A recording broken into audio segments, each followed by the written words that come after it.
walang pinoprotektahan, walang kasinungalingan. Serbisyong totoo lang. Wish ko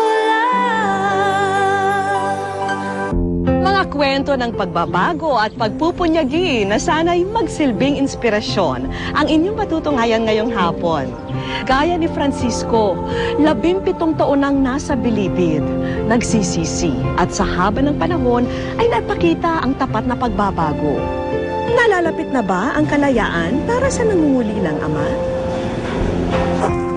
Makikilala nyo rin ang lubusan ang PMA Top Notcher ngayong taon na may nakatutuwang sekreto sa kanyang pagiging number 1. At si Mary Ann, sa taas na 2 feet 11 inches, sino ang mag-aakalang siya ay 18 anyos na? Tandaan, libre ang mangarap dito sa Wish Ko Lang.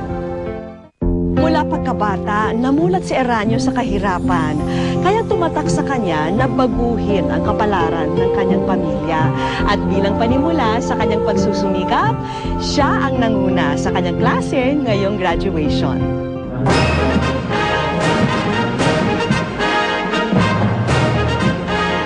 Sinong mag-aakalang siya ang mamumupod-tangi sa kanilang mga matapang, disiplinado at matapat?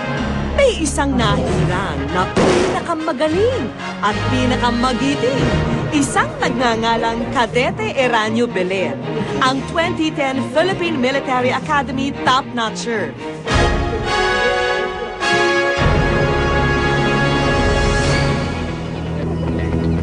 Tubong Dumaguete City ang 23 taon na si Kadete Belen na kilala bilang Eren. Ayon sa kanya, hindi raw pumasok sa kanyang isipan ang maging sundalo noon. Bali yung pinsan ko po yung proctor po ng examination nun sa Dumaguete. Tapos yun po, inintroduce po niya sa akin yung PMA. Tapos sabi niya, sinabi niya ako na subukan yung exam ng PMA. Kwento ni Eren, hindi biro ang pagpasok sa Philippine Military Academy. Hindi raw uso ang sumusuko rito. Yung first year, mahirap po talaga yun. Kasi yun yung pong stage ng pag-a-adjust. Kasi syempre galing pa po sa civilian na buhay, tapos magiging kadete. Puspusan daw ang pagsasanay sa PMA. Isipan at pisikal na aspeto ang hinahasa sa isang kadete. Disiplina ang magiging kaakibat sa bawat gawain dito. Na pinaka-challenge talaga po dito sa loob, yung time management po. Pero sa likod ng makisig at matigas na imahe,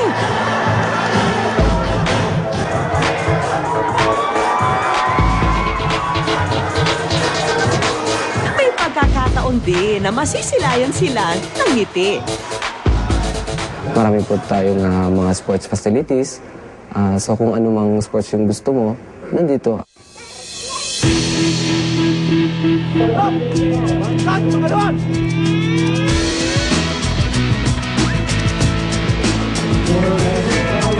Pero tila higit ang pagsasakripisyo ni Eren.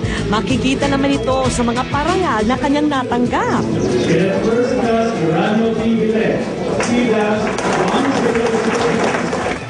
Ang nanguna sa mahigit 200 kadete ng klase ng mandirigmang sibol ng dakilang lahing kayumanggi o masidlak class ng PMA. Gumagawa po ako ng motto sa sarili ko po. Determination against catastrophe is pleasure and honor. So, na kung may mga mahirap mang dumating sa aking buhay, kailangan lang maging determined. Ang lahat ng ito, utang niya raw sa kung paano siya pinalaki ng kanyang mga magulang.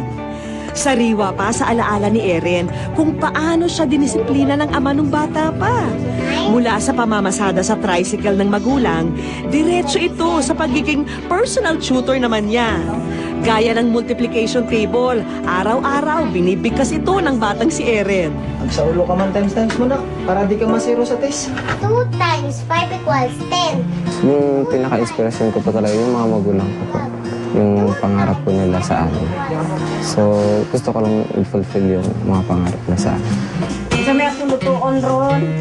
At para makatungtong ng kolehiyo na libre, urong sulong na napagpasyahan ng kanyang magulang na pumasok siya sa PMA. Nung umpisa, natakot ako, kaya lang na-encourage ako dun sa sinabi ng pamangkin ko.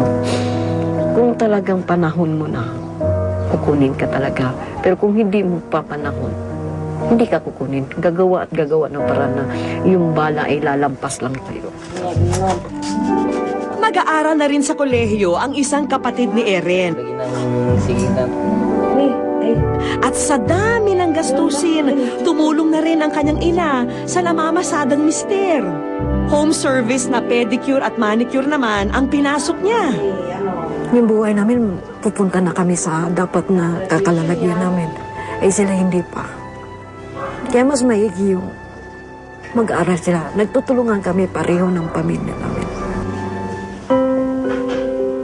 Ngunit kapos pa rin sila. Buti na lang at nakakatulong na rin ang kadeteng nasa Baguio. Minsan po, pag kailangan nila ng tulong at na may makukuha pa ako sa allowance ko, yun po, nagpapadala po ako doon. Kami naman yung babawi sa magulang namin.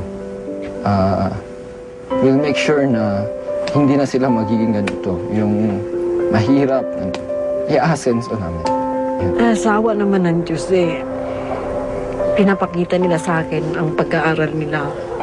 Magaling sa pag-aaral, lalo na yung panganay ko.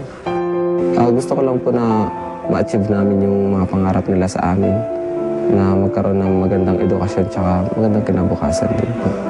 Tapos, yun, kung kaya namin i-lift yung kabuhayan namin, so gagawin po namin. Magtatapos man si Eren sa PMA, hindi pa rin daw tapos ang kanyang laban sa buhay. Dahil hindi pa rin nalalampasan ang isang hamon na kanyang kinalakihan, ang kahirapan na dinaranas ng kanyang pamilya. Wish ko